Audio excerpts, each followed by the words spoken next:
Generate नहीं आएगा।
Today, in the media conference with Lal Goel, which is brought to you by V4 News, Global TV, V4 Stream, Malnadu TV, News Gaon se, Samvad Sarokar News, Organ Donation India Foundation and Gyan. Our endeavor is to enlighten you with the current topic. And today, we are taking a very, very unique topic. And the topic is women and beauty. True beauty lies in the purity of the heart, said Father of the nation, Mahatma Gandhi. Nothing makes a woman more beautiful than the belief that she is beautiful. The true beauty in a woman is reflected in her soul. It is said beauty is only skin deep. Outer appearance do matter, but they are second to a beautiful soul. When a woman has a beautiful soul, she is truly beautiful. The idea of beauty and women together is beyond time. Women go to endless lengths to display their beauty through their hairstyles, makeup, fashions, and accessories, and even as far as cosmetic surgery. There is no bound to what women will do, including pampering themselves with cosmetics and treatment to make themselves look more beautiful. Many women will think of outward appearances first when thinking their beauty. Nevertheless, they rarely consider the internal facet of their beauty. A woman's identity is part of her inner strength and beauty in association with her lifestyle. You may meet a woman who is only average outwardly, but has an inner personality that shines through as soon as she speaks. Her state of beauty emanates from a reserved or unruffled inner self-assurance that clearly outshines her outward appearance. She will know who she is and her place in life. This type of woman may not have the looks or figure or a top model or big name, but this becomes well noticed when her inner beauty becomes clear. It would be much comprehended if the media and fashion industry were able to post more accent on the inner aspects of women's beauty and not concentrate so much on outward appearance. If women used less external means of enhancing their beauty and tried to increase their inner beauty through individuality changes, they would be more attractive. The inner beauty of a woman should always be stronger than her external appearance. An inwardly beautiful woman possesses properties of honesty, integrity, and a good moral code. A woman that has a high inner authority and is sure who she is will be able to acquit herself well in whatsoever circumstances she finds herself. Many of the characteristics that contributes towards a woman's inner beauty come from life's experiences and can take time to amass, although there are exceptions to this. A woman's lifestyle contributes to the other side of inner beauty, inner health. A woman's hair and skin signal whether she has a untainted lifestyle or not. Diet is a key factor in the appearance of beauty. A diet consisting of the right balance between protein and carbohydrate is all important to a woman's beauty. The healing effect of a beneficial night's sleep cannot be overemphasized. You need to have a calm mind before retiring for your night's sleep. Try a warm bath with soothing music. Although woman may have outstanding inner beauty, she will still need to maintain and contribute to her external beauty. Beauty ideas and help may be found on the web, in magazine, or on the television. But today we have those who are dealing with this women's beauty, and they are with us today, and they are going to share their thoughts about the women and beauty. And our panel today is a very, very highly talented, experienced, learned, who are authority in their field. So I would like to invite my first guest. He is Dr. Rajiv Anand. Dr. Rajiv Anand is a senior psychiatrist and marriage counselor. Dr. Rajiv Anand passed his MBBS in 1976 and did MD in psychiatry in 1980 from King's George Medical College, Lucknow. He opted to serve his country when it was very common to settle abroad for brighter future. He has been serving society with his base in Mumbai. He has clients all over India as well as in many other countries. He was honored with Lifetime Achievement Award by AMA. He has conducted more than 3,000 workshops for different groups and companies with audience size of 10 to 800. His television program on various channels have been widely appreciated for his forthright and practical approach. He is leading in the field of mental and emotional well-being for 40 years. He was president of IMA for 2 times. He was interviewed in several talk shows in domestic and internationally. Welcome, Dr. Rajiv Anand, on our show. Dr. Rajiv Anand, as you know, today's topic is different what we used to discuss every time. And today's topic is women and beauty. But you being a senior psychiatrist as well as a marriage counselor, you are coming across all types of your clients, or I will say fellow countrymen, coming with different mental problems, including when the husband expect some more beautiful girl as a bride, or the bride also expects something from the husband. So there are beauty is whatsoever we will say that external beauty is not required, but the practical approach or the fact of the life is that we also believe in the external beauty. And that is why we always have a contest, beauty contest. We never have a ugly contest or a inner beauty contest. We have an external beauty contest. Although nowadays they are asking the question on the social aspects, social service, etc. But the inner beauty, which are very much there in almost, I may say that all women are having God gifted the inner beauty that we are not exploring at all. But you being a psychiatrist, you know the conditions, the mental condition of women as well as men. So we would like to know from you your views on women and beauty. Dr. Rajiv Anand, please. Yes. Good morning, Mr. Lal, and good morning, my fellow panelists. And after a long time, we are having 4 great ladies on the show. Dr. Neeta, welcome. Dr. Shama, Dr. Chama, Dr. Pallavi, all expert in the field of the beauty. And me and Mr. Lal, only 2 men, we have to learn a lot from you. At the outset, let me clarify a few things. beauty is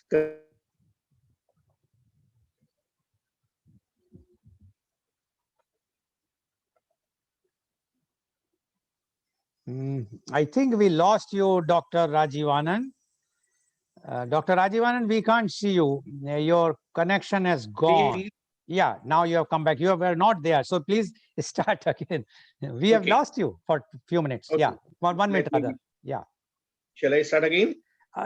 Yeah, you are saying that you have started. Okay, you start from wherever you start. Okay, let me welcome all my fellow panelists if my voice was not audible earlier. And let me clarify one concept. The beauty had been conventionally or rather popularly being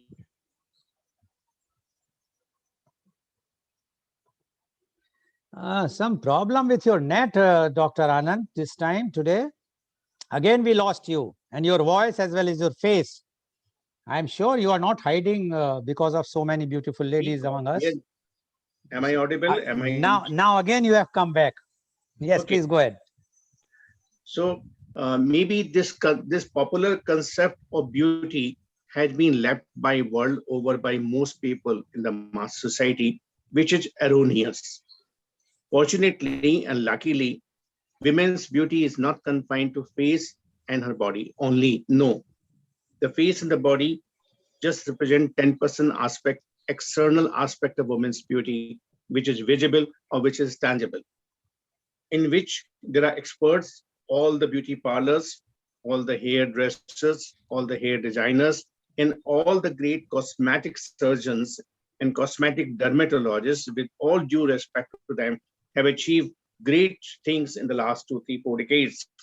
But that is confined to 10% aspect of the woman's beauty, which is external, which is visible, and which is tangible, which can be photographed, which can be seen, which can be flashed across the magazine covers. The 90% aspect of women's beauty is with her personality. I would take you back to your memory of your childhood. Can you say your mother or grandmother was not beautiful? They were. How many cosmetics did they use? Perhaps talcum powder was the best luxury, or Afghan snow cream was the biggest luxury. Yet they were beautiful. Can anyone of us say that we ever had thought in our mind that my mother or my grandmother is not beautiful, or someone else's grandmother or mother is more beautiful? No. The point I'm driving over here that over last 5, 6 decades, we have deviated a lot from the concept of 10% external beauty versus 90% internal beauty.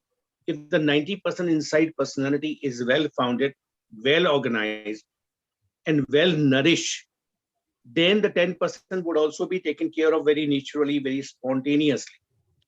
While if the 90% would be neglected, and what I mean by word neglect, I would come to it in a minute from now.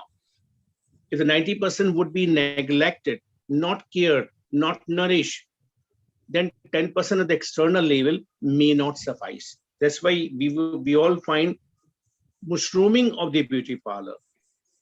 Somewhere the charge is 3,000, 5,000, 10,000. And how long does that last effect of that procedure? May last 12 hours to 24 hours, or best of even hair designing, or best of cosmetics, which wears off or which has to be taken off in a matter of half a day or maximum 1 day. While the internal beauty, which most of the women in our society did have, not only did have, even now have, that has no connection with the cosmetics. That has no connection with any hairdresser or any beauty parlor. Do we think that if we go to Arunachal, or we go to Meghalaya, or we go to other places like this, natural places, hill stations, or interiors, or closer to the hill, can we see that we would see many beauty parlors, many hair designer? Possibly no. Can we say that people in those areas where many of us have gone, are the women not beautiful? They are no less than beautiful than any girl in the city. Where does that difference matter? How come they are very naturally, very admiringly beautiful, with minimum of the cosmetics? If we go back to Kerala, if we go back to interiors of Tamil Nadu, are women not beautiful? They are beautiful because there is different kind of aura, different kind of balance, different kind of inner control they have developed. They are closer to nature, part one. I would repeat and I would summarize, they're closer to nature, part one. The urban women have gone far away from nature. So they are losing beauty. The traditional women who had ample beauty, they were closer to the family where the emotional nourishment happened. The urban woman, fortunately, unfortunately, willy-nilly has gone away from the family or from the near and dear ones. So she's not getting a soul nourished. Then traditional Indian women work for the nourishment of the family, interacted in a very healthy way, felt reasonably secure. The marriage was not ever in any kind of threat. And she was having good bonds with everybody in the family, be it father-in-law or husband or brother-in-law or son-in-law or other members of the family. While today's woman is lonelier. She does not feel bonded. She does not feel jailed. So always she's carrying insecurity of tomorrow because she's lonely. She's not emotionally nourished. I would also like to draw the attention of lakhs of people who are viewing this program in a very brief way. Let me say, these days, almost everybody and many women are using the word but, B-U-T, but very, very often. And in reality, this is not but, B-U-T, this is cut, C-U.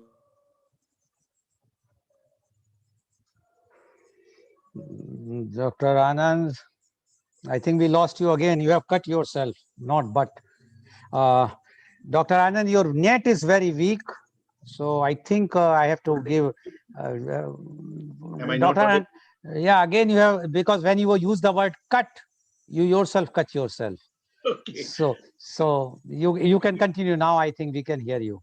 Today, I've been told the internet connection would be little erratic. I've been told in the morning that for certain less known region to me, internet connection would be erratic. So I'm trying to do this. But are you in Mumbai, Dr. Anand?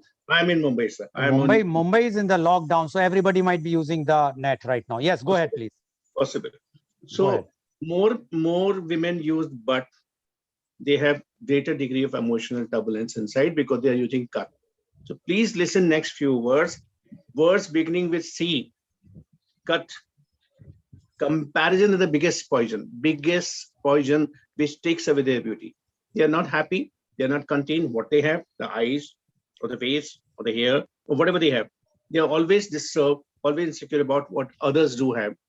So comparison is another.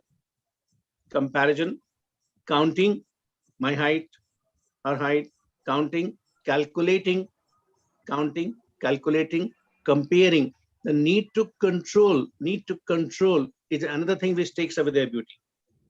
And everything they comment, everything they criticize, this has become a popular fashion these days, to comment, criticize everything, to control everyone around.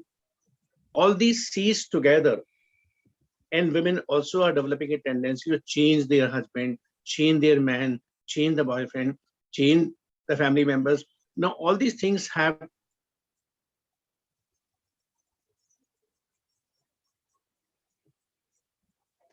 lots of problem, Dr. Anand.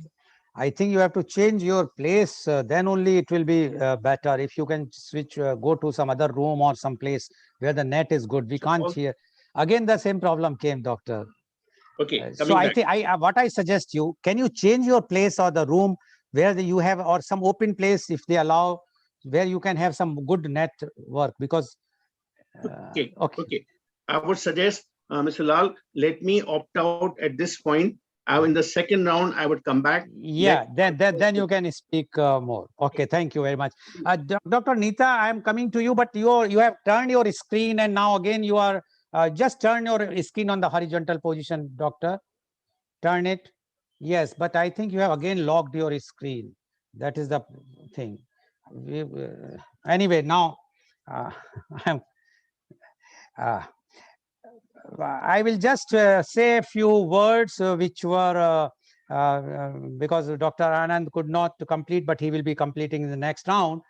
Beauty is commonly described as a feature of objects that makes these objects pleasurable to perceive. It is often listed as one of the three fundamental concepts of human understanding besides truth and goodness. the word beauty is often used as a countable noun to describe a beautiful woman. And now I'm going to take our next panelist guest. Only thing is her, because it's a live telecast, Dr. Neeta Rati, just unmute yourself first. Dr. Neeta, if you just unmute yourself. Please Yes. unmute. Yes. Can you just turn your mobile in a horizontal position? I've turned it. But I think you have logged again your screen, because earlier you have. Okay, now we have no other option to go ahead, or you please do it. I will take other panelists. Please unlock your mobile. So because otherwise, Unlocked it. no, I have unlocked it. again it is logged. So because see, if you are not on full screen, that on the television it will look very odd, because your everything will be dark, only you are in the center. So please do it. I am going to another panelist, and then I will come back to you, Dr. Neeta. Okay, now I'm inviting my next panelist, and she's Dr. Pallavi Rathi. Dr. Pallavi Rathi is MD DDV FCPS. She is the consultant dermatologist, cosmetologist, trichologist, and laser surgeon at Mumbai. She is medical director of My Skin, My Health. She is a celebrity dermatocosmetologist. After completion of her MS, she did her fellowship in laser and cosmetology from Singapore. She has been trained in many national and international conferences in the field of aesthetic medicine. She is a member of IADVL, EADV, and CSI. She has experience of more than 10 years and was associated with Kaya Skin Clinic as a senior consultant. Her many articles were published in newspapers, fashion magazines. She was awarded in 2018 as Best Dermatologist by All Ladies League Association, Mumbai. Her expertise is in dermatology, cosmetology, trichology, with experience of 12 plus years. Welcome, Dr. Pallavi Rathi, on our show. Dr. Rathi, you have heard not fully, but in part what Dr. Rajivanand has said. But you being a consultant of few specialists, it's very difficult for me to read all, but as you know, I have to read. Is the consultant, you are the consultant of dermatologist, cosmetologist, trichologist, and laser surgeon. Now it means you are creating, or you are making a woman more beautiful from outside. Now, we would like to know from you, the women and beauty. Dr. Pallavi Rathi, please. Yeah. Thank you, Mr. Goel, for this vivid description. And let's come to the talk. Now, first, I would like to say what beauty is according to me. Beauty is the quality, how we perceive, how our senses perceive. So, being beautiful is not only external, but always it is also internal, as Mr. Anand also said. Now, being beautiful nowadays is very different from what concept we had decades ago. What happens is now beauty is something which lies in the eyes of the beholder. It is said beauty lies in the eyes of beholder. How we look at beauty is going to change from nation to nation. It is going to change from person to person. It is going to change from religion to religion and from region to region. And we need to accept this, though this is a bitter truth. But yes, today we are living in a world which is quite competitive. We are living in a world which is quite comparative, and we need to adjust ourselves. Now, coming to the how beauty should be accepted by an individual, how we should look at beauty is something wherein we have to look at from both the aspects, external as well as internal. Now, what I normally say to all of my patients as well, beauty is always interrelated. When you have an internal beauty, it is going to reflect on your external beauty. And when you have an external beauty, it is going to give you that self-confidence which is necessary. So this self-confidence will help you to boost up your inner beauty as well. Now, if we talk about inner beauty, we always look at from the aspect being kind, being careful, being loving, and all this, the good qualities what we expect, which naturally are gifted to women. So this is something which comes from the inner beauty. External beauty is something wherein we look at a good appearance. Definitely, I'm not in favor of white beauty, or I'm not in favor of color differentiation. That is not what we look at. What we look at external beauty is a healthy skin, which should be giving you a self-confidence, which should be able to make your inner talents come out. Many times I have seen people, they become shy, they don't go to media, they don't interact, they don't go to social groups or social parties just for the fear of being criticized.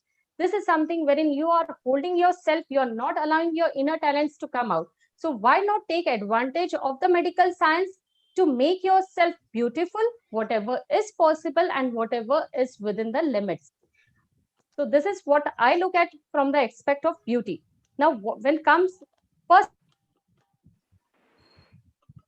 thing, what I always tell, nothing makes a beautiful more than the belief that she is beautiful. We should all believe, all women here who are watching this show, first thing what you should inculcate in your mind, in your heart is that I am beautiful. It is very important. Tell yourself every day, I am beautiful. You don't need a certificate from your husband, from your in-laws, from your friends to understand that you are beautiful. You are beautiful. You are beautiful soul, and you have come in this world with some agenda. God has given you this life to bring something beautiful, to bring some beautiful things in this world. Any woman should have that feeling of being an superior person. That is something which is important. We are the only species in the world which can carry a child. That is something which itself tells a lot of things, how nature has given us this gift, and this itself makes us more beautiful than anything else in this life. Now coming to how beauty standards have changed. Now initially, when it was like say around decades ago, even if you had a good skin, a good hair, it was enough. But nowadays, what is happening is we are all fighting towards getting better and better. Now, why this is happening? This is happening because of the media. This is happening because of the social pressure. This is happening because of the availabilities of the things. If something is available, you get a choice, and then it's a demand and supply. The supply comes, the demand increases, supply increases. So this is something how beauty goes nowadays. So herein, as I said, that beauty standards vary from region to region. Now a person in the north might look at beauty as a white skin, as something wherein you have a beautiful skin, long hair. Just a minute, I think some disturbance is coming. Dr. Rati, yes, you are there, but you please change the name in the screen, and then we will be able to take you afterwards. Yes, Dr. Rati, please go ahead. May I? Yeah, please go ahead. Okay. Now, basically, I was talking about how beauty standards vary from region to region. Now, in North, the beauty standards might be different. In South, the beauty standards might be different. East and West, the beauty standards might be different. India has different beauty standards as compared to the Western world. Now, wherein Western world accepts all kind of cosmetic surgeries, all kind of invasive surgeries like Botox, fillers, threads. Indians still, we do not accept that, and we look at aging gracefully. So this is something which is going to be part and parcel, and it changes from time to time. It changes from region to region. It changes from person to person and the need of a person. We can't expect a housewife asking for something for a plastic surgery, but yes, we can expect a corporate person asking for plastic surgery because it's a demand of her job, her lifestyle. So this is something wherein beauty standards might vary, but one thing what you need to remember is everything what you incorporate is something which is going to make you beautiful. That comes with your diet, that comes with your inner feelings, that comes how confident you feel about yourself, how happy you feel about yourself. Always I tell everyone that we should nurture our hobbies. Everyone has been gifted with some unique talents by God, and we should identify those talents. We should nurture them. We should reciprocate them in society to get an appreciation to it, so that again it brings a vibe of goodness in you, and the beauty, internal beauty increases, which will always help you to reflect on your external beauty as well. So with this, I would like to conclude that be a girl with a mind, a woman with attitude, and a lady with a class. So I think that's what from my side. Okay, thank you very much, Dr. Rathi, for giving your views. And Dr. Rathi has clearly mentioned that the beauty is changing time to time. Not the beauty is changing, rather the perception or the thinking of the people are changing. And she said one very important point she made is that in India, we still believe in the natural beauty, while in from Western countries, they are going for very advanced surgeries to see that they will look more beautiful. But she says that it all depends, like how homemaker or housewife doesn't require so much surgeries or so many new things, but a corporate lady requires, because it's a demand of the job. And she says that it all depends how we see, because the beauty lies in the eyes of the beholder. So that's the view Dr. Rathi has given. So thank you very much, Dr. Rathi, for giving your views. Pleasure. Standard of beauty have changed over time based on changing cultural values. Historically, paintings show a wide range of different standards for beauty. However, humans who are relatively young with smooth skin, well-proportioned bodies, and regular features have traditionally been considered the most beautiful throughout history. Now, I would like to invite, I will just see if she's there now. Yes, Dr. Rathi, you are there, Dr. Neeta Rathi? Yes. Okay, very good. Now, I would like to invite our next guest, and she's Dr. Neeta Rathi, MBBS MS. Dr. Neeta is the renowned cosmetic gynecologist based in New Delhi. She did her MBBS and MS from GSVM Medical College, Kanpur.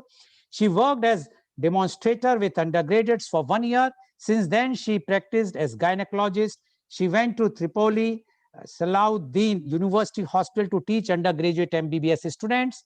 In 1997, she started doing cosmetic gynecology and skin hyperpigmentation under the brand Melblock.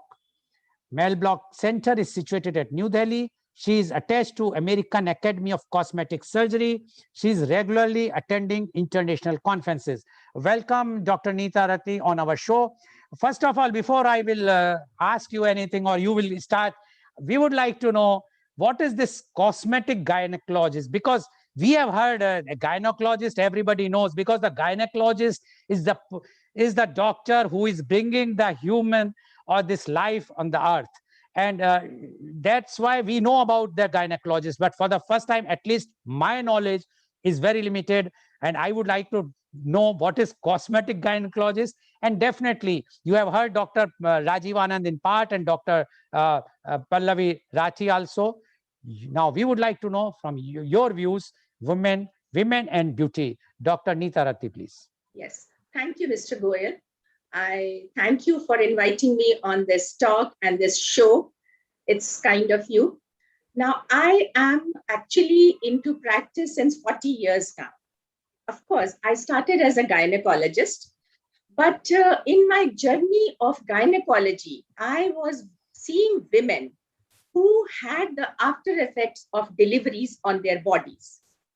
And I found that a lady, a young woman, say 22, 23 or 25, getting pregnant, delivering, and then the whole body changes.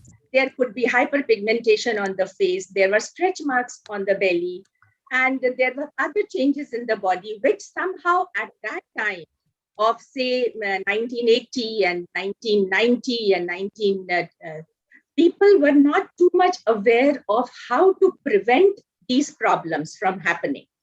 And the criteria for beauty was that women having a good face without pigmentation, at least a clear skin, the body without stretch marks, the belly not loose, the muscles tightened up. So all those things. And in that times, the family bindings and family commitments were very high.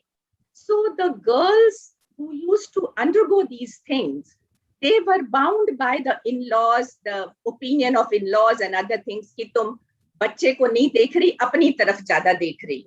So that was like a big taboo for any woman to go in for their own beauty at that time when they have already delivered.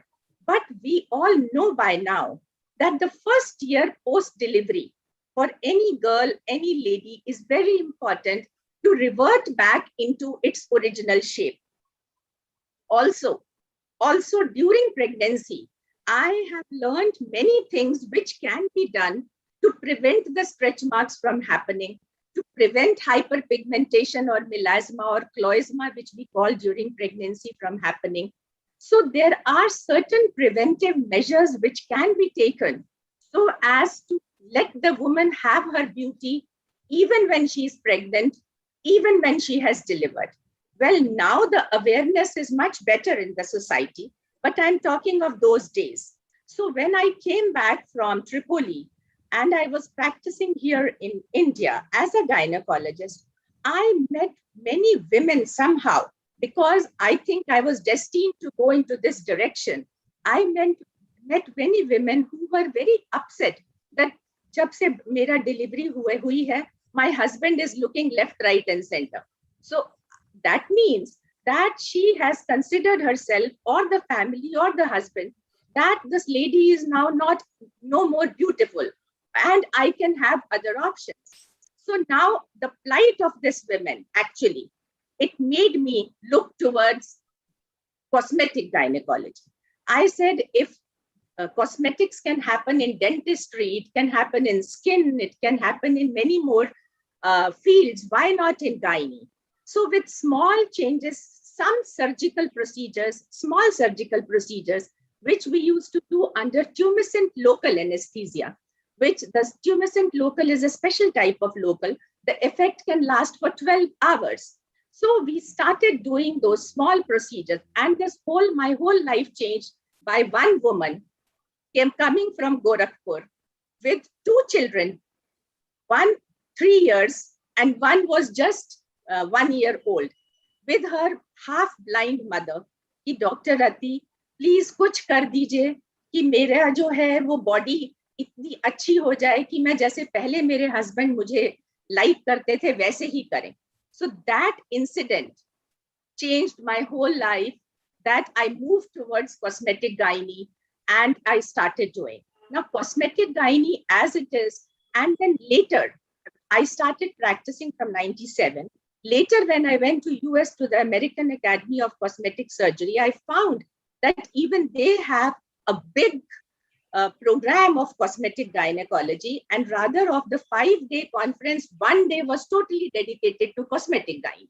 I was so pleased to know that this thing which I started on my own, it already exists in America, at least. And we have cosmetic gynecologists, especially Dr. Pelosi 1, Pelosi 2. They have a big center of cosmetic gynae in New Jersey. So we met them also, all the 3 generations into it.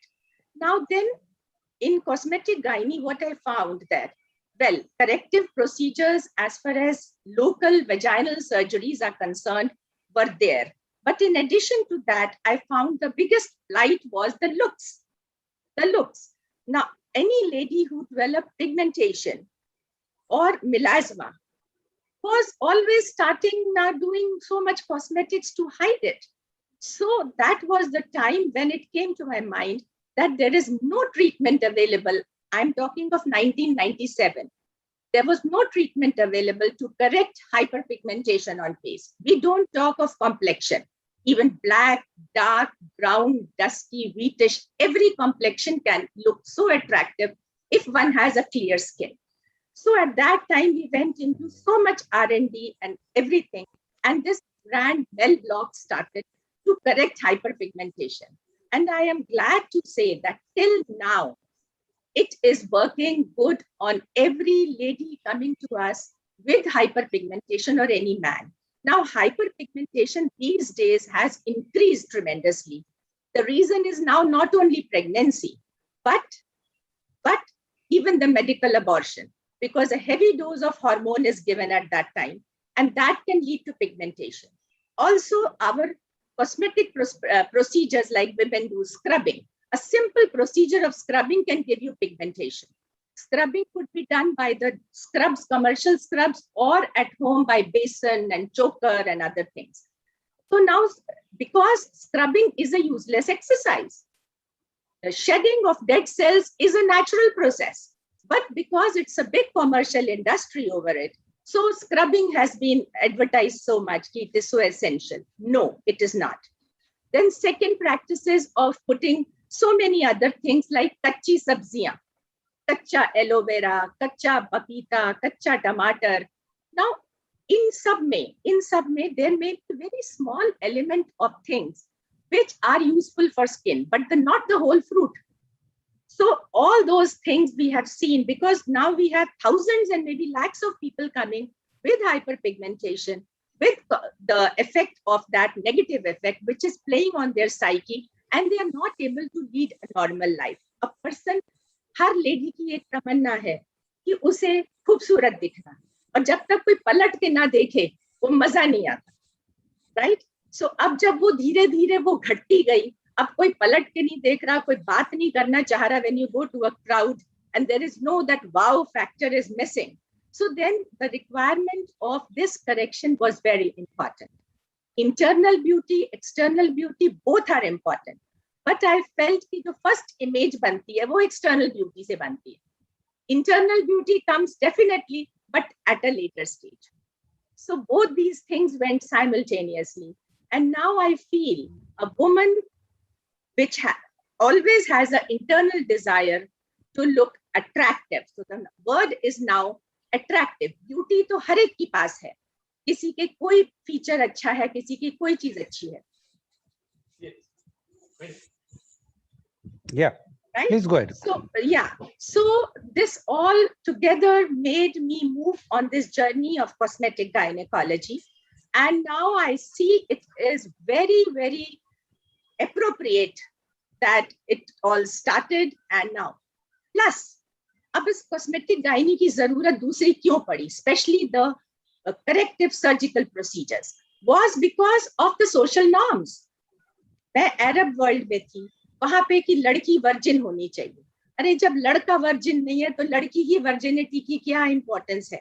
But नहीं, क्या उन लड़कों को ये नहीं मालूम है कि after all if they are having sex with unmarried other girls, so similarly there will be other girls who are subjected to the same problem, right? But when they want to marry, they want to marry a virgin. So ab ye jo hai, otherwise it is a very big taboo and stigma on the part of the girl. So ye sab zarooratein, which is social norms, just because we have kept false standards or double standards about ourselves. This was the need for those women, educated women, even doctors with me working in Arab world. They said, doctor, please ऐसा कुछ कर दो कि मैं virgin दिखूं. अरे भाई, अगर virginity lose हो गई है, तो how will you go and get it corrected? So please, you have to raise your this thing. But society को कोई change नहीं कर सकता overnight. Things have to go. The boys and the men and the women in the house, like the in-laws, they all have to understand कि अगर society या general norm of society is moving towards advancement or things like that, and the girls are now working outside also. पहले सब घर पे रहती थी, तो अब जब सब work करते हैं, then they are subjected to all the pressures around them, the peer pressure. How can you expect a girl to have this standard and your boy to have a lower standard? But then it is always like that. I mean, you can't help it. So of course, when people come to me, I do tell them कि भैया अपना mindset भी change करो. ये नहीं है कि ये सब चीजें तुमने आज एक बार correct कुछ भी करवा लिया, but you have to definitely change your mindset. Only then these things will reduce. Otherwise वो फिर बढ़ता जाएगा.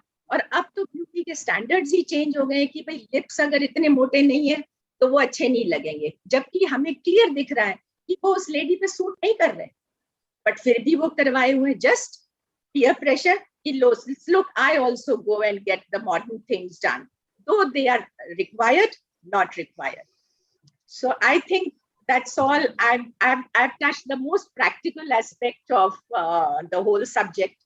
Okay. Thank you very much, Dr. Neeta Rati, for enlightening all our viewers about the cosmetic gynecology, which is a very, very essential subject, because we know that practically it's every household is having the same problem where the lady faces after the delivery such type of situation when the marks post deliveries are always there, scratch marks and whatnot, and that's why this surgery is required. Thank you very much. I'm sure those who are watching our shows are also enlightening, and definitely they will be taking the precautions and consulting the doctors near to their place, so that they will not subject to any cruelty by a man anywhere, or even the mother-in-law, the sister-in-law, anyone.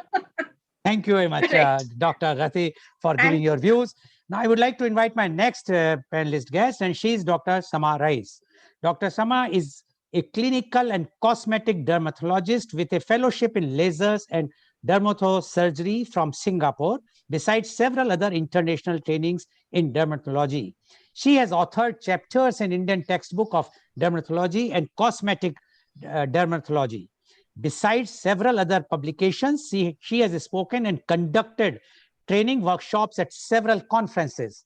Besides working as a full-time consultant dermatologist with Kokilaben Dhirubhai Ambani Hospital for 6 years, she has worked with several clinics and hospitals across Mumbai. She now works full-time at her own Center for Clinical and Aesthetic Dermatology, Derma Hub. Welcome, Dr. Sama Rais, on our show. Dr. Sama Rais, you have heard our earlier panelist, Dr. Rajiv Anand in part, then Dr. Pallavi Rathi, then Dr. Neeta Rathi. Now, they have given their views about the women and beauty. We would like to know from you, your views on women and beauty. Dr. Sama Rais, please. A very good morning to everyone. And first of all, I'd like to thank Dr. Goel and Dr. Anand for giving me this opportunity, because this is a topic I think which is very close to my heart. I have always been an advocate of the fact that beauty is not skin deep. Beauty, I think, to a very great extent, is almost synonymous with women. But of course, hopefully, with this extremely well curated panel that we have today, we can hopefully redefine the definition or the approach to holistic beauty. And I'm glad that most people here are on the same page. Skin, as we all know, is the largest organ of the body. But it is not an isolated organ. So skin is very well knit and very well integrated with your entire body's functioning, whether it's your hormonal system, whether it's your neuroendocrine system, whether it's inflammation or there's stress, or it's your sleep or it's your diet. Practically everything has an effect on your skin and on your hair. So really, to isolate skin and beauty from your internal well-being would not do justice to the field of dermatology, I would say, to begin with. I'm sure most of you, I'd like to keep this very generic because I'm thinking we have viewers from all age groups, but I'm sure most of you may have seen your acne or your pimples or maybe your eczemas flare during stress, especially now since we're dealing with this COVID pandemic. There is a lot of stress factors associated, and everyone is facing it in some way or the other.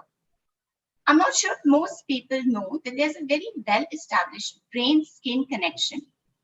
There is a lot of neuroinflammatory response that we see in the skin in response to stress and several mental triggers. So stress is something we need to learn how to cope with, which if people do not manage, it can actually show up in a lot of psychocutaneous disorders that we deal with. I can never overemphasize the diet. Most of the patients that we see for hair fall, I would say even 95% of the patients we see for hair fall is predominantly nutritional deficiency.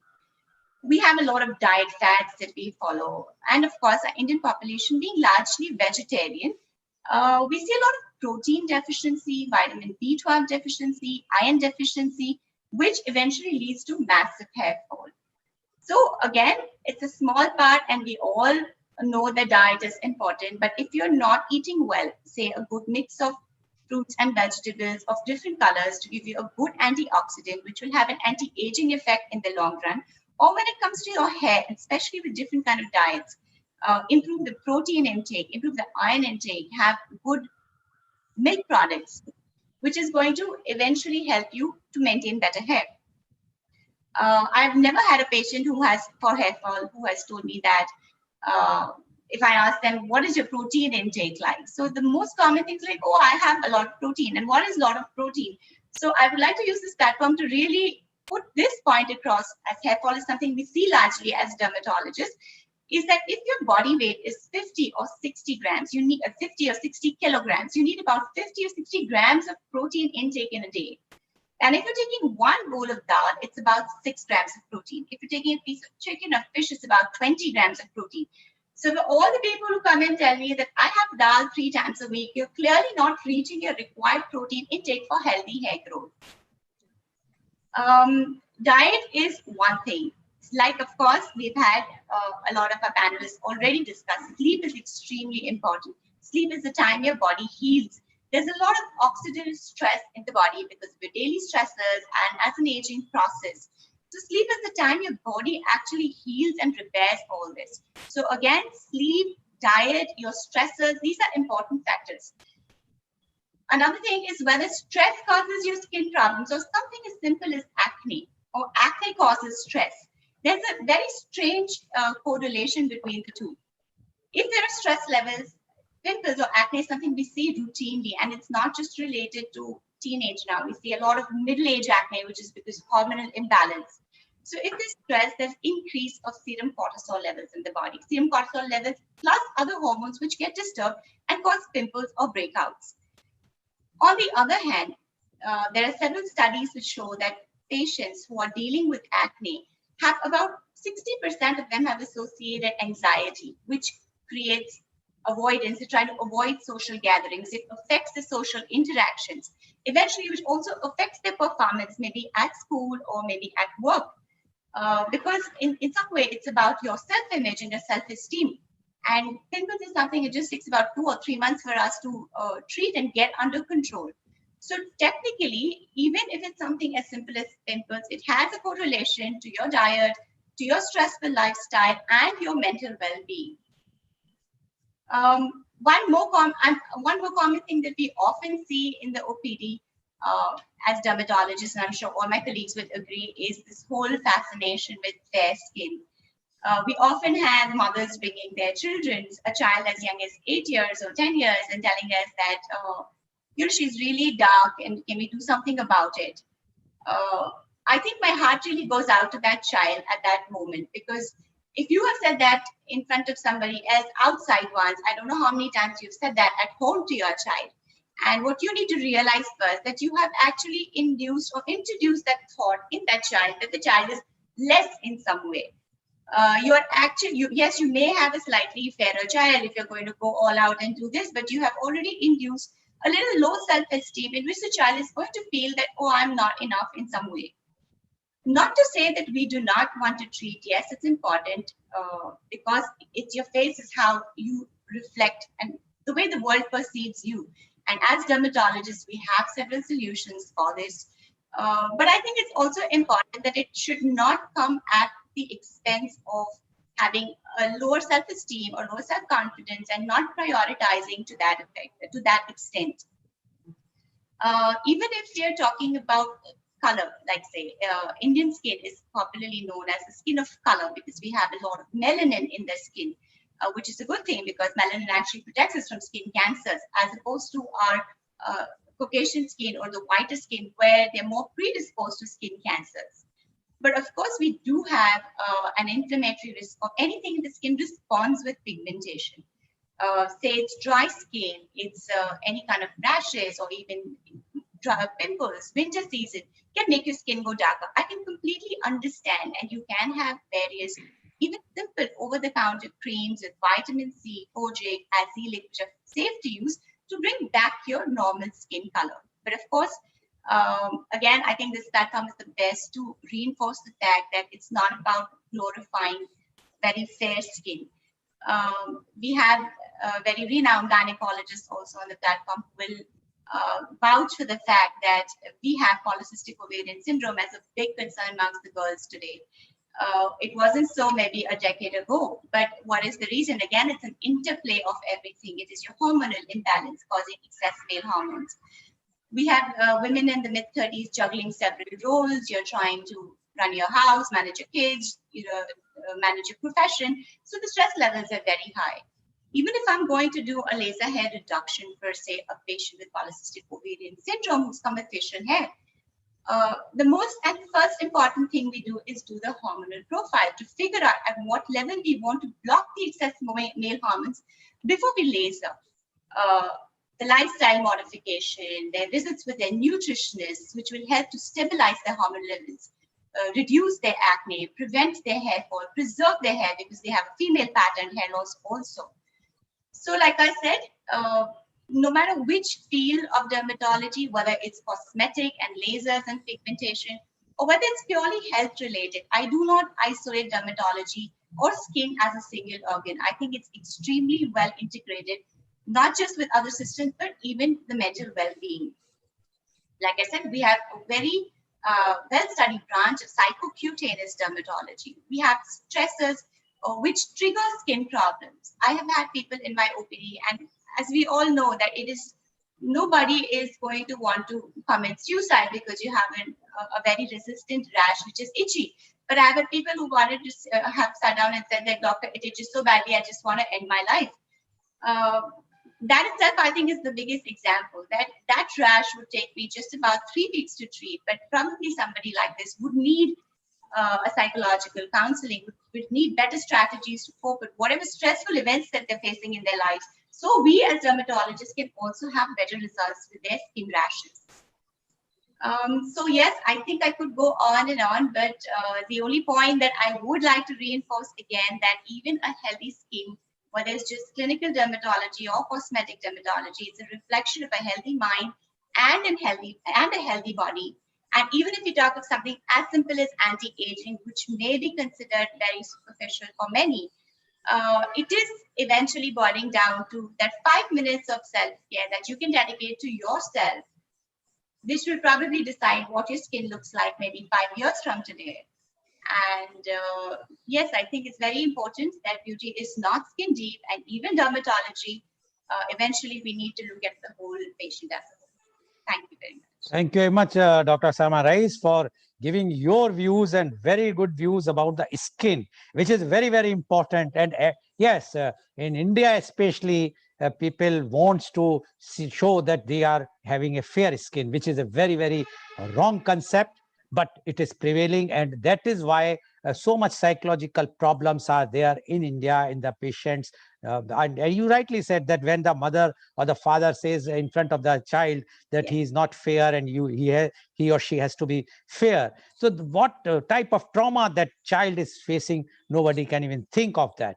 But yes, now that the way the Indian medical sciences have advanced, the psychiatry, the psychologist, as well as the dermatologist, because earlier times these types of fields were not that popular and nobody wants to go to them. But now it is very much there.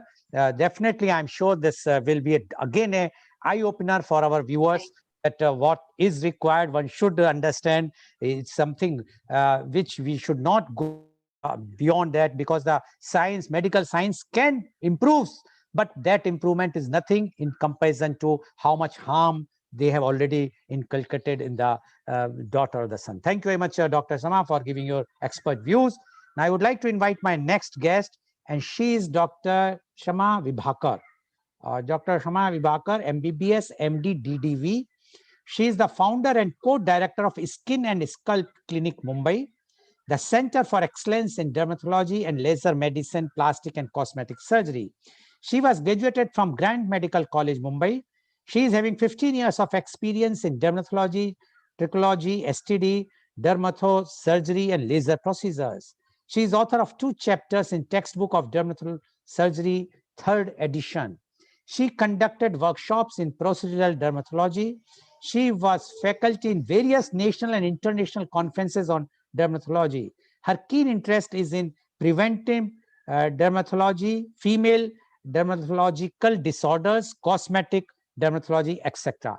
Welcome, Dr. Shama Vibhakar, on our show. Dr. Vibhakar, you have joined late. I know that you are busy, but before that, all our panelists have spoken. Dr. Rajiv Anand has spoken, in not fully, but whatsoever he has spoken, I will just brief you that he was insisting, or he was emphasizing about the inner beauty, that the inner beauty gives the strength, and the outer beauty is also required, but the inner beauty is also very much important.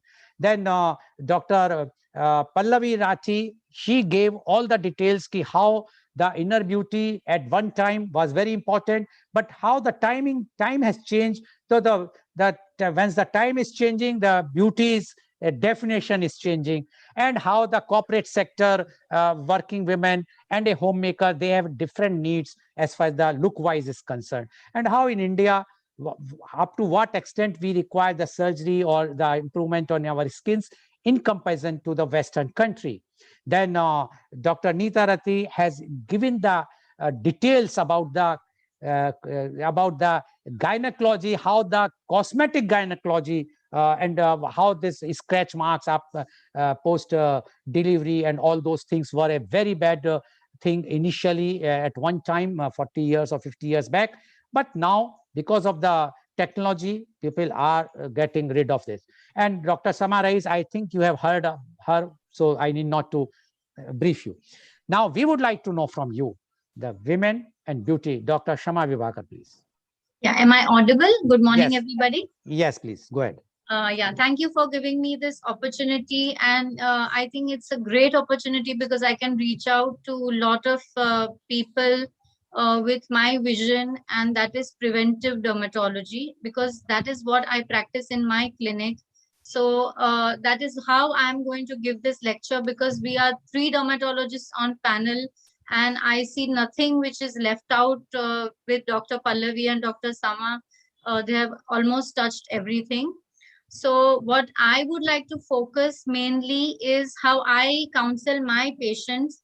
Just when the patient comes with any cosmetic or skin disorder, the first thing that I tell them is, to me, all my patients are beautiful, because each one has their own beauty, and you cannot compare yourself with anybody else in this world, leave alone actresses and the people whom they are really comparing with these days.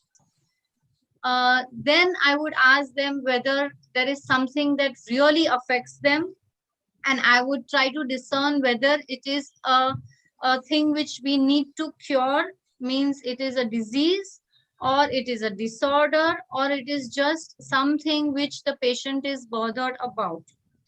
Now, when I see so many patients, the most common thing what I feel is that the patient says that somebody else told them that.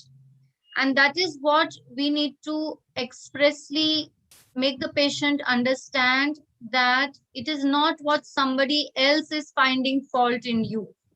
It is what is affecting you, because you have to first believe that you are beautiful, number one. Secondly, if there is a concern, we need to understand whether it is a disease and which needs to be treated. And if it needs to be treated, then how much of it can be treated? So first thing I tell them whether it is an infection or not, because for me, that is the primary concern. And I make it very clear to the patients that it should be their primary concern. Most of the times it is, whether they want to know, they really want to know whether that disease is going to affect them and their family. So that is what they need to understand, that is this disease going to affect their family or not? Secondly, Dr. Lal, I just want to know that my video is not showing up. No, you are very, you are very clear. No problem. All right, we can see you. All right. So this is what they need to understand, that whether it is a disease. If it is a disease, we cure it and we can have a timeline. But if it is not a disease, like there are something like melasma, which is a pigmentary disorder, then there is something like vitiligo, which is again a pigmentary disorder. And then there is something which aging, because we are aging every day. So you cannot call it a disease. Okay, we cannot even call it a disorder. It is something which is just there. It is a part of our life. So we need to explain that to the patients, that these are the things we will be able to cure, and these are the things we will be able to help you with reducing and maintenance. So that is when the patient becomes completely prepared to accept the treatments as well as the timeline which goes with it. Another thing what they are prepared is they're equipped to answer the questions to those ones who are close to them, who are probably putting in a lot of pressure, especially peer pressure, family pressure, like Dr. Neeta rightly said and Dr. Sama also said. So they will be themselves equipped to answer these questions, and they need to reassure themselves And that may not happen at the first consultation. It may be a repetitive thing that they need to, need to reassure them, and they need to reassure themselves that this is going to take time. It may not go away completely. And we are here to hold your hand and help you and reduce and keep this disorder under control. So this is how I deal during consultation with my patients. And I fully equip them with all the information required for any treatments. Most of the patients go to Google and they go to multiple platforms which are totally thrust on them. And I believe what my professor once said, that eyes, your brain does not, your eyes don't see what your brains don't understand. So patients are not qualified to understand whatever Google is telling them. So they land up on sites and on information which is totally baffling and which is scary. So most of the times we are actually pruning out that information, and we are making them understand what is right and what is wrong, and what people go and see YouTube videos on tree self cure, and they do all these sort of things. So on this platform, I would like to exhort the patients and everybody that please do not blindly follow things which are shown online. Please take opinion of a qualified person. If it were so easy to get treated online, we wouldn't be spending 8 and 15 and 20 and 40 years in getting experience and in learning these things. Don't play with your skin. Do not play with your body. You are the one who is going to lose, not the person who is showing that YouTube video. Another thing is, in pigmentation, in fungal infection, people are using steroid creams. There has been so much loss of money, efforts, and there has been so much increase in fungal infection which is resistant to treatment, because patients are buying creams directly from medical stores or online, and there is no control on sale of such creams. From this platform, I would like to inform when this change happened, why this change happened, and why the creams which were being used before suddenly have become monsters. That is because there is a change in the molecule. A cheaper molecule but a stronger molecule has found its way in mixture creams, and that is why they no longer are so mild. They are very strong creams. They are giving rise to thinning of the skin. They are giving rise to cholangioectasias, redness, hair growth like hirsutism on the face, sensitive skin, and very large striae involving all over the body. I have seen young girls, 15 years, 14 years of age. They have seen YouTube and they have applied steroid creams and they have striae all over the body. And when these girls, they come to me for treatment, the first thing I feel is that I need to bring the skin back to normal. And in bringing it back to normal, I just have to first stop everything, just allow the skin to settle down. Sometimes they are not willing for that time, they are not patient. So say they jump from doctor to doctor trying to find a cure. So I just want everybody to understand that doctors are not gods. Whatever you have spoiled, you need to understand that you need to give them a chance to help you out. If you do not use creams without prescription from qualified doctors who are supposed to be prescribing those creams, then you need to let the doctors take things in their own hands and just have faith. We have over the few years lost faith in our doctors, and that is really backfiring on our patients. So I want to tell everybody, please have faith in the doctors. They have spent their very prime years of their lives in very deplorable conditions, trying to learn the science, which is difficult. They are the topmost minds of our country. Give them the respect. Let them handle your case. Have faith. Don't lose faith in your doctors. Which is every day we are seeing doctors being beaten up. It is not just surgicals and ICUs. People have become so impatient because they want urgent cures which are not possible. Plus, most of the cases are getting complicated because the patients are taking treatments in their own hands and getting treated by unqualified quacks. And then they go to qualified doctors and expect them to give them miraculous results. It is not going to be possible.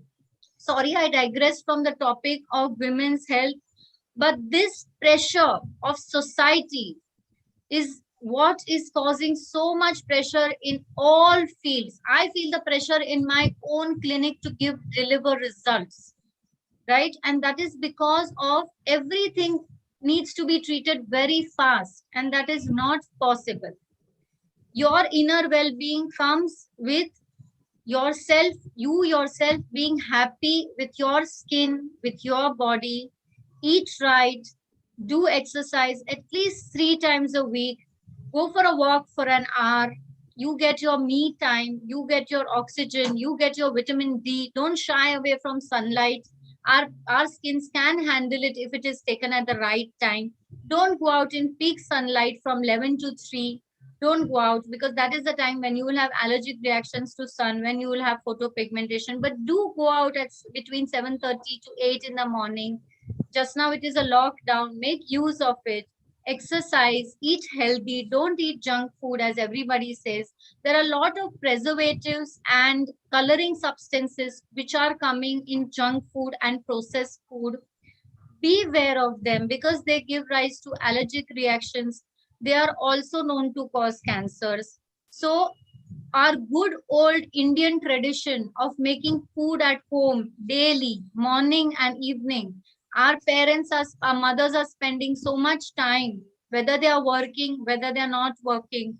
They are practically trying to cook meals for us. And I think that is, in fact, that is so good that we've been brought up this way.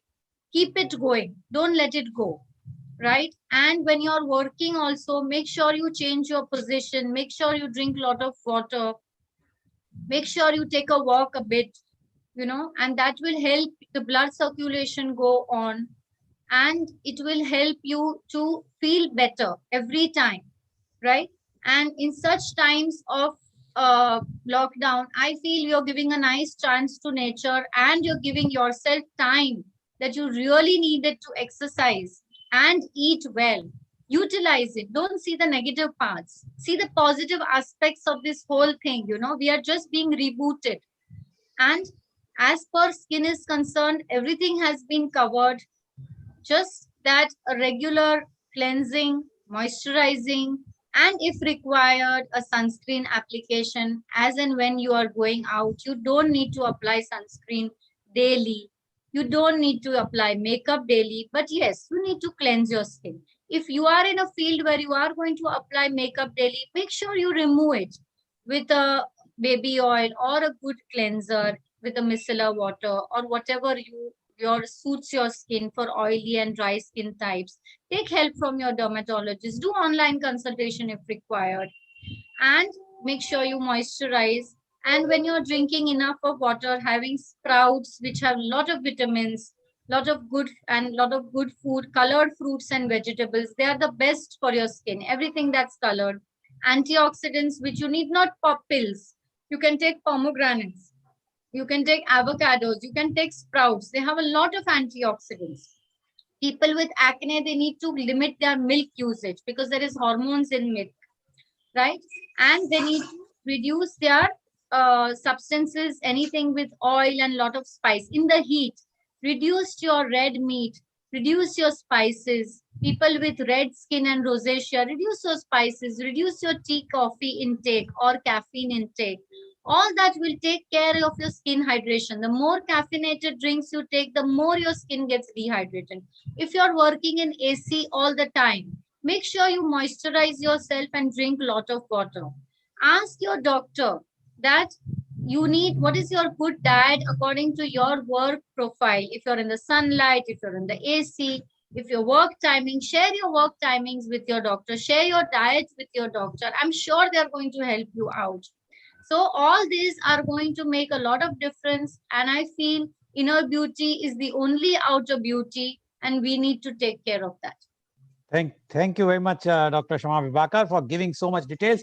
Two important points which she made is, one is that avoid junk food, have the homemade food. And we have seen in this COVID time last year that our mortality rate is low because of our mother, grandmother, homemade Exactly. food. And that's Exactly. what the doctor has mentioned. And another, which is very, very important point is, whenever you are going to a doctor, please have full faith on him or her. Don't try to do something which is unsocial, uncivilized. After all, they are not there to harm you. They are there to serve you, and they want to save you. But if you think that they are just your enemy, it is a wrong concept. Thank you very much, Dr. Shama Vibhakar. Thank you. Paucity of time, so I would not like to Thank give more summarization of your talks, but you have given everything, so I need not to summarize again. Now, I would like to go to Dr. Rajivan. Thank you very much, Dr. Shama. And now I'm going to Dr. Rajivanand. I'm sure now his net will be working. I'm asking a very simple question, Dr. Rajivanand. You have heard everybody. Why women always wanted to look beautiful to attract her husband? What about husband? Yes. They also have the same mentality, that they want to look more handsome so that they to attract their wives or someone else. What is your experience? You are getting so many people as a in your clinic and otherwise also. What you say about that? Mr. Lal, I'm giving you an answer which may begin in a different way, but which would come back to what precise question you have asked. But only thing is you have to be brief. Yeah. Yeah, I'm brief. Yeah. Women are inherently beautiful. They are inherently born beautiful. Even 95-year-old woman can be beautiful. One thing which in a very brief way, I'm explaining it to all women viewers, their own mind is their own biggest enemy. Mind is their biggest enemy, mind of their own, as well as of thousands of other people around. Save yourself from the mind which compared with others, or which accept the criticism or the comment by others. If you can learn to be in this moment, if you can learn to be totally in this moment, and if you can learn to be spontaneous, heartfulness, mindfulness, just be spontaneous, just be in this moment, your husband would never fall out of love with you. He has married to you not because of external attributes or figure. He is married to you so that you can help him get out of his mind and connect to your heart. And that's the beauty which is unmatched, unparalleled anywhere else with anyone else. Go ahead. Mr. Lal, please, over to you. Okay, thank you. But you have avoided my question. My question is very clear. Why the husband is not making himself more handsome to attract his wife? Rather, he always have the more handsome. He wants to look more handsome to attract others. Anyway, thank you very much, Dr. Rajiv Anand. Next time, definitely, I'm not going to leave you like this. Now, my question goes to Dr. Rati. Dr. Rati, being a gynecologist, and you know the ladies' problem well, women in menopause stage suffer from severe hair fall issues. How can they control this hair fall, or what preventive measures do they take to control such hair falls? Yes. Now, hair fall basically, though of course it has become a more common problem because of the recent practices of giving colors to the hair, or doing straightening of hair, or coloring of hair, or curling of hairs. So, well, at certain ages in life, the hormonal changes or the fluctuations are a little high, and that could be reason for hair fall. The second reason, which is becoming more popular these days, is of course the different cosmetic practices which people do. So all those things. Now, how to correct them is, of course, to make yourself healthy from inside and outside, which has already been stressed so much on the talks here. To have a good diet, number one, and to use the natural practices more as compared to the artificial things, and also to avoid going to too many parlors for getting this hair fixed is another thing. And also to keep the hairs clean. I mean, like we need to take bath every day. Similarly, the hairs also need to be cleaned every day. So that is there. And of course, at the perimenopausal age, when the female hormone is going down, there is a relative increase in male hormone at that time, though it is not increased as per the lab reports, but relatively there is a difference. There is a fluctuation, estrogen going down, the male hormone is predominant. And male hormone has definitely the DHT is this area of the scalp, which is like top area, is sensitive to that hormone. So if there is a relative increase, there is chances that the hair fall may increase at that time. But I have seen that if we use certain natural things like henna, right? Then there is methi dana. Methi dana can help you sort of protect your hair from falling, which we have practiced. Even I have practiced it and I've seen it's very good. Then amla, certain things when we use for our hair, and because people don't have too much of time, we have developed oil out of it, all these natural ingredients called as root active. So if that is used on a daily basis, no lady, no men will go bald. That is a guarantee from our center to the public who's using it. Okay, thank you very much, Dr. Rathi, for giving your views. Now my question is to Dr. Rathi, Dr. Pallavi Rathi. So many beauty parlors, every hook and corner, the beauty parlors are there, and they are headed by somebody trained 1 month, 2 month, 3 months course here and there. Don't you think that the beauty parlors are promoting quackery, and that's why these all problems, which because there is no dermatologist, no trained doctor or qualified person, is happening? And tomorrow it is going to become a very, very big issue, like we have seen in a medical science, how the big issue that everyone is doing the practice, and it has given a very bad name to the medical science. Don't you think this is also going to be a very big problem? And it is, that's why this is more and more skin problems and others are coming due to the quackery in beauty parlors. What you say about this, Dr. Pallavi Rathi? Yeah, I think, Mr. Goel, you have touched a very, very important topic here. This is something which is very important that our viewers should come to know, that beauty parlors are promoting quackery a lot nowadays. Since this industry is something which seems to be very easy, everybody wants to plunge into it. But that's not something which should be taken into. We have spent many years and our experience into this, understanding the side effects, understanding your skin, and understanding your hair. A 2 or 3 months course can never do justice to your skin. Your skin, as the largest body organ, it reflects many things which the eyes of a beauty parlor person might not be able to see. As I think Dr. Sharma had already said, that what your eyes sees is only what your mind knows. So this parlor people might not understand the integrity of some pigmentation, something, and they work at your skin with some chemicals, with some bleaching agents, which might cause a lot of harm to your skin and could be permanent. Using steroid-based creams is also very commonly seen. Many times I've seen people coming with some creams and some choti dabbis and some this, and they are using it, very popular, and they feel a lot of fairness coming out of those creams in just 7-8 days, and they just become addicted to it. This addiction can lead to a lot of problems, because the moment you stop these creams, there is a side effect. There are multiple other issues which come up: hirsutism, excessive hair growth, excessive acne, sensitive skin, everything comes up. And then they end up to a dermatologist, and they want them to treat in a couple of months, which becomes impossible for us to do, because we have already done a permanent damage to your skin, and now we can't rectify it completely. So please do not play with your skin. Be in safe hands. It is very important to identify the right doctor for you, the right board certified dermatologist for your skin, and then address your concerns to them. They are the right person who will guide you throughout your skin, throughout your life, if you need any help, even if anything goes wrong with the products you are using. See, skin is a very, very sensitive organ, and it has to be treated well.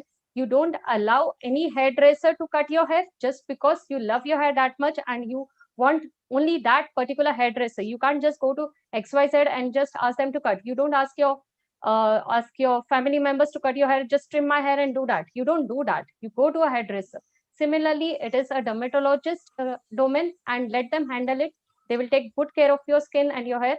And this is something which I would definitely let this platform be used for this, that we are not going to go with any XYZ creams which do not have any labels. Okay. Most Facebook, social media have this bombarding that this cream, this oil is going to give wonders. This is going to give 7 days results or buyback or something, guarantees and all these things. Do not fall prey to all this.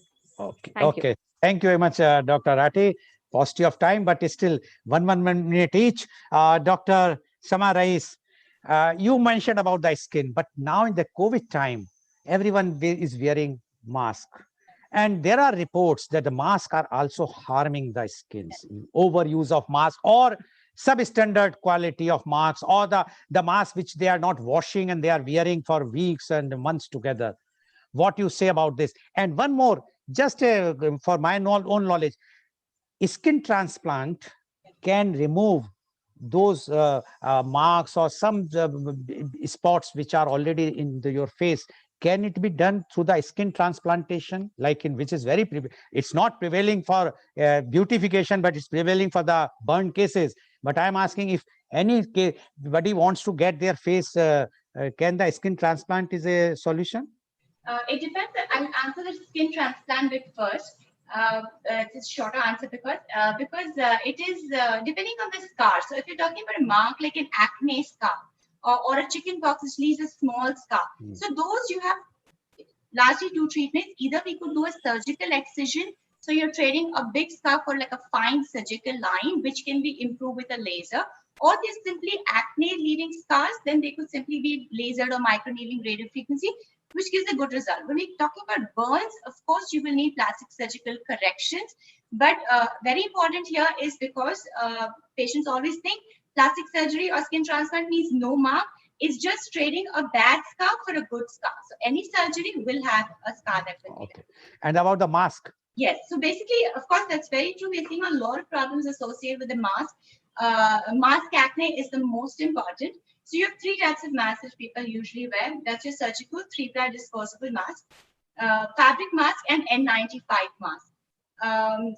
A few tips that you can remember to avoid these is if you do not have exposure, because now we are peaking again and like how, if you don't have exposure to too many people, you can do with a 3-ply surgical mask. It may not give you the best protection like an N95, but it doesn't cause occlusion of the skin and breakouts or sensitivity of the skin. You must dispose it. Disposable mask should not be reused. Fabric mask, you must wash it even if you're using only for 2 hours. So keep a couple. The minute you're back, even from infection point of view, re-wearing the mask causes higher risk of COVID infections. So it must be put into washing straight away. Use fabrics which are soft on the skin, not harsh and not fancy. Okay. Fabrics which don't run color, because that could again sensitize your skin.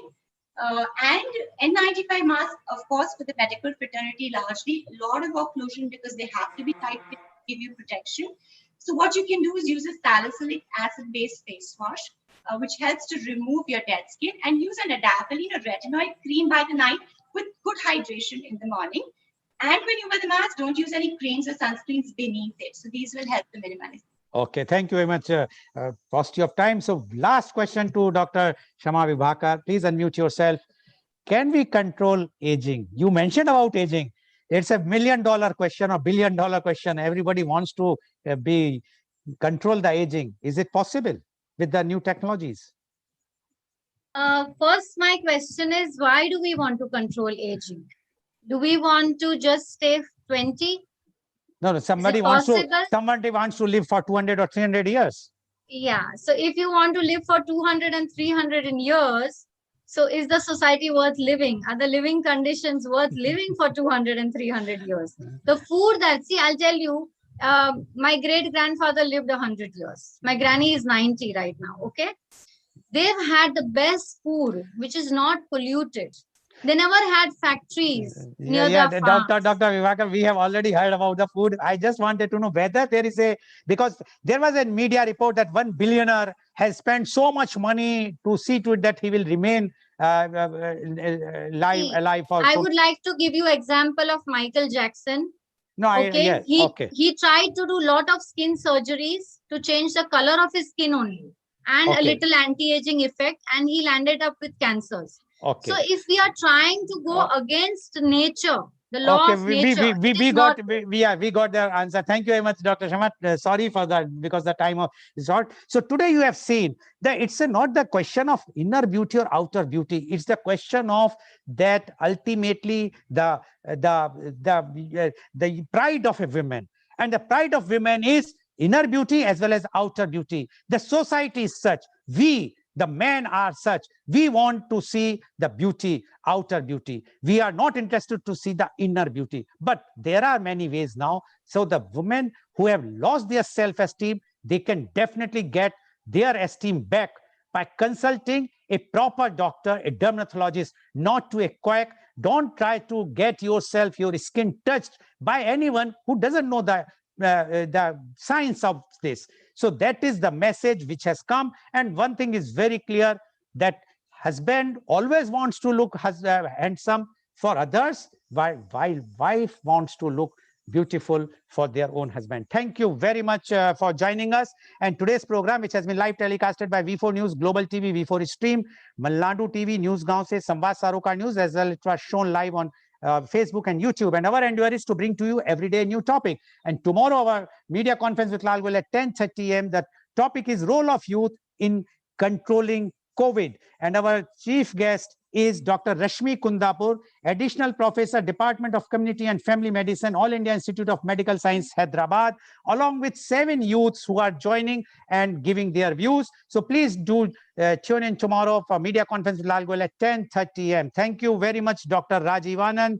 Thank you very much, Dr. Rati. Thank you very much, Dr. Pallavi Rathi. Thank you very much, Dr. Sama Rais. And thank you very much, Dr. Shama Vivakar, for joining us. And thank you all the viewers for Thank you so listening much. such an enlightening talk today. I'm sure that everyone will start giving more respect to their